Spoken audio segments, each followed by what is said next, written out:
Salut à tous, c'est Pank de la chaîne, bienvenue sur cette vidéo qui aujourd'hui va faire un petit point sur le cours qui est nommé Book Study Group about Hypnotherapy de Devilman, proposé par la Devilman Hypnosis Institute. Ça en fait des noms.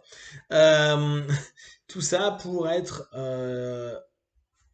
un partage autour du livre de Devilman Hypnothérapie. Je vous rappelle, je vous fais régulièrement des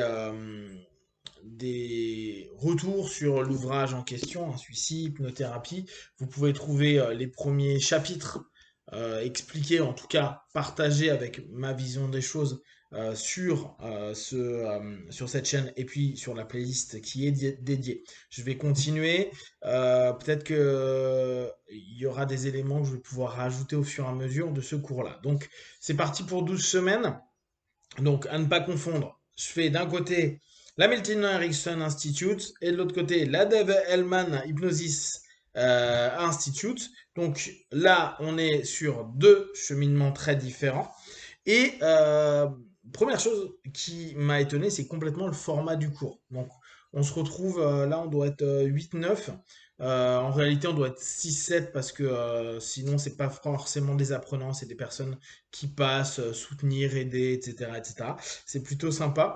Donc, il y a pendant 2 heures et demie, pour l'instant, ça va être tous les mardis soirs, euh, un travail sur un, deux, trois chapitres du livre de Devilman. Et moi, dans un premier temps, je pensais qu'on allait avoir un petit peu un cours qui va être structuré au travers de cette démarche-là. Or, c'est pas du tout comme ça que ça se passe et c'est assez surprenant et amusant. C'est une espèce de vraiment de groupe de réflexion, d'échange d'idées, dans lequel on va papoter de différents concepts. Et Larry, donc le fils de Devilman, euh, lui donne des notes qu'il a par rapport à ce livre-là, par rapport à des choses qu'il connaissait de son père, de son grand-père, et il nous donne des éléments, et après Cheryl s'amuse à poser des questions pour qu'on parte en débat, en réflexion autour de différents concepts. Donc c'est assez curieux, dans le sens où euh, c'est un peu un joyeux bordel. Maintenant, bah, tu lis le bouquin, tu le comprends. Ce qui est sympa, c'est qu'il y a des anecdotes, des réflexions. Là, on a un groupe où il n'y a pas forcément énormément de praticiens au quotidien. Il y a, par contre, pour ceux qui sont dans le sud de la France et qui veulent un hypnotiste helmanien et un dentiste, il y a Brice, donc Brice Lemaire, hein, vous avez son bouquin sur Internet aux éditions Satas, qui est là. Euh, Après, il y a une psy, et puis il y en a qui n'ont pas énormément beaucoup de background à ce niveau-là, au niveau de l'hypnose. Il y a Béréz Colmar qui est là aussi, qui est pareil, une dentiste, et qui fait beaucoup hypnodontiques, etc., etc. Il y a des personnes vraiment sympas, et c'est assez dynamique comme groupe. Donc on a plutôt de la chance. Donc, globalement, c'est compliqué de vous faire un feedback construit de tout ça. Je vais vous donner un petit peu des idées qu'il a fait ressurgir, Larry. Notamment que son père, il a bossé dans le vaudeville. Et vu que il a été dans les transitions du vaudeville à la télé, à la radio, et de la radio à la télé, mais c'est surtout la télé qui a un peu étouffé le vaudeville, bah en fait, Devilman, il s'est retrouvé à faire de la radio parce que quand il est parti pour bosser et revendre ses compétences de comédien, bah c'était mort. La télé a tué petit à petit le vaudeville. Et ce qui est assez amusant, c'est qu'il disait, bah au départ, Devilman, il a proposé ses talents, que ce soit dans la musique, que ce soit dans l'acting, etc., etc., pour se faire des petits boulots. Et c'est là où il faisait déjà quelques petits spectacles d'hypnose pour se gagner des sous. Et après, il est tombé sur la radio. Et quand il a fait des grosses émissions hyper importantes aux États-Unis, euh, il y aurait pu avoir une transition vers la télé. Larry il disait ouais mais bon, c'est pas trop le type de physique qu'on demandait à la télé à cette époque-là. Donc bah Dev s'est retrouvé à nouveau dans une situation où bah la radio c'était plus ok. Il est reparti sur l'hypnose de scène. Et de fil en aiguille, on lui a proposé à plusieurs reprises, comme je vous l'avais dit dans le chapitre 1 ou 2, je sais plus, de donner des cours à des médecins. Chose qu'il a refusé et qu'au fur et à mesure il a pu faire.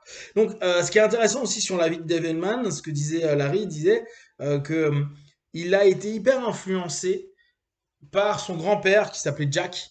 Jack, en fait, il était déjà un petit peu dans ce monde-là, avait plein de potes hypno. Donc là, on est fin du 19e, hein, début 20e. Et il y avait beaucoup à l'époque d'hypno un peu partout, des hypnos de scène. Et Jack a été très pote avec pas mal d'entre eux. D'ailleurs, Devilman en parle dans son ouvrage à quelques reprises. Et en réalité, quand il est mort, quand Devilman avait 8 ans, il a hérité de la bibliothèque qui était plein de bouquins d'hypnose de l'époque. Donc la notion vraiment, c'est que Devilman a grandi quand même dans un monde d'hypnotistes et à partir de 8 ans, quand il s'est retrouvé sans son père, il a commencé à voir vraiment un vrai monde dans lequel il pouvait se pencher, etc., etc. Ce que disait Larry, il disait, bah, ce qui fait qu'avec les années, il était vraiment devenu un expert quand il était au lycée, puis après. Euh, ça, c'est pas forcément ultra intéressant. Oui, alors, à un moment, on s'est posé sur cette notion-là. Euh, Celui qui est en contrôle dans une séance, c'est surtout le sujet. Donc là, ils utilisent bien le mot sujet, un subject, à ce moment-là. Donc le partenaire, hein. C'est Larry, il insiste énormément sur cette notion-là. C'est toujours le partenaire qui est en contrôle. C'est toujours le partenaire qui accepte ou pas de décider s'il prend ou pas une suggestion à un moment donné. Il reprenait une définition de son père de ce qu'est un hypnotiste. C'est juste un guide du rêve.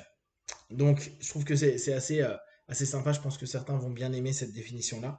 Et un guide des rêves, du rêve, de façon générale. Euh, un des points sur lequel il a pas mal appuyé, c'est expérimenter, observer les situations, faire des choses et observer. Donc, en gros, ce qu'on appelle en PNL, en hypnose indirecte, la ratification, observation est pour lui quelque chose d'hyper important et qu'il faut prendre absolument en compte et que très souvent, beaucoup d'hypnotistes, et il parlait des scripteurs, etc., il dit le problème qu'il y a, c'est que parfois ils ne regardent pas assez leur partenaire et que vaudrait mieux qu'ils laissent et qu'ils mettent de côté leur script pour mieux regarder leur partenaire.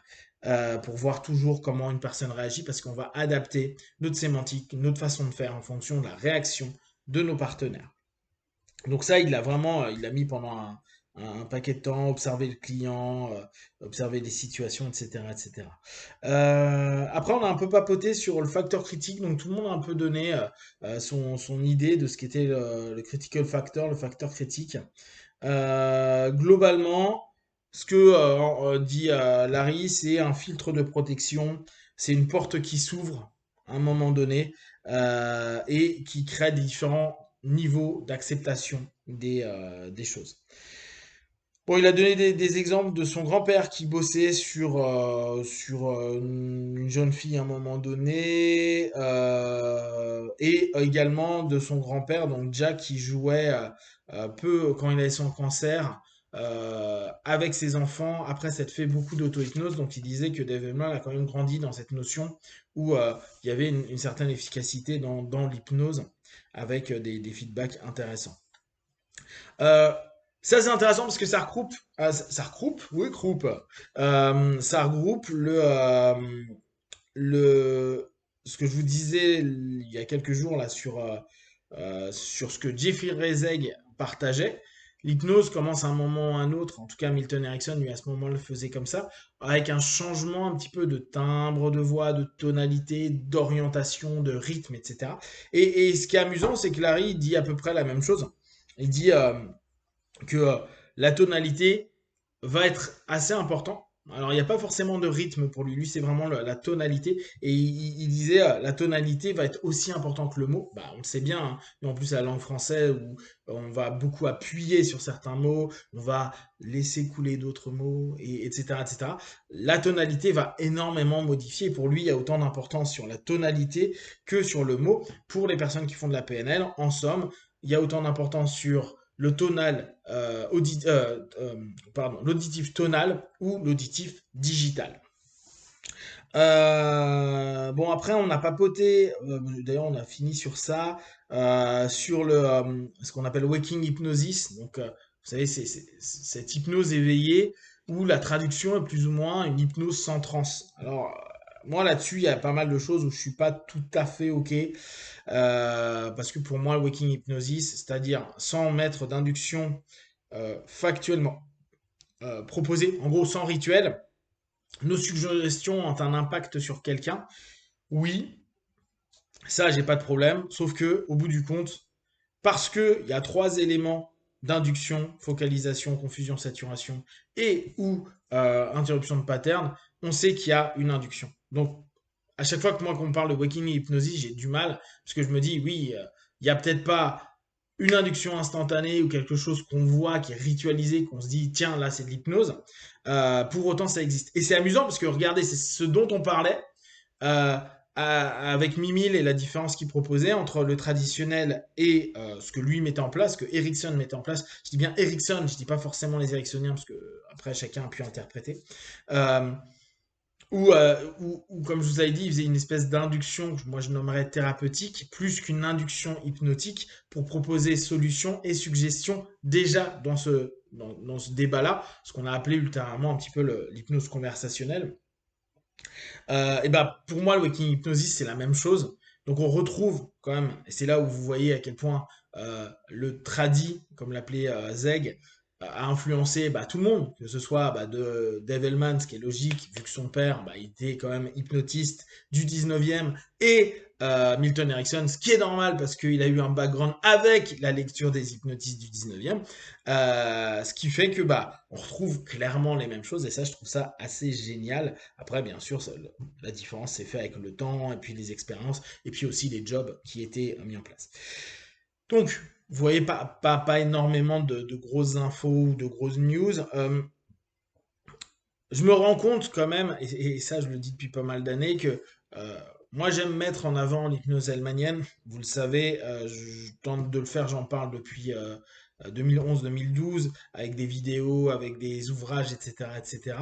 Euh, je me rends quand même compte que moi j'ai beaucoup évolué par rapport à la vision de l'hypnose hellmanienne, de l'hypnose de façon générale. La tendance ericksonienne, j'avais évolué en allant petit à petit vers le direct et l'hellmanien. Puis de l'hellmanien, au bout du compte, je me suis beaucoup aussi, j'ai ouvert sur plein d'autres systèmes et façons de voir les choses. Et il y a des moments où je me dis, ah ouais, là il voit ça comme ça, mais je trouve ça un peu trop simpliste, ce qui ne veut pas dire que c'est pas bon, ce qui ne veut pas dire que ça ne fonctionne pas. Mais il y a des moments où tu dis, ah, ça manque un peu de psycho, ça manque un petit peu de, euh, euh, de recul sur certains éléments. On a l'impression parfois que euh, toutes ces notions sont palpables et réelles, alors que c'est pas vrai. La seule chose qu'on puisse dire, là j'ai un peu eu l'impression qu'on parlait beaucoup de théorie, alors que le seul truc qui est réellement intéressant, c'est la notion pratique sur le terrain, qu'est-ce qu'on a vu, qu'est-ce qu'on fait, comment, etc. etc.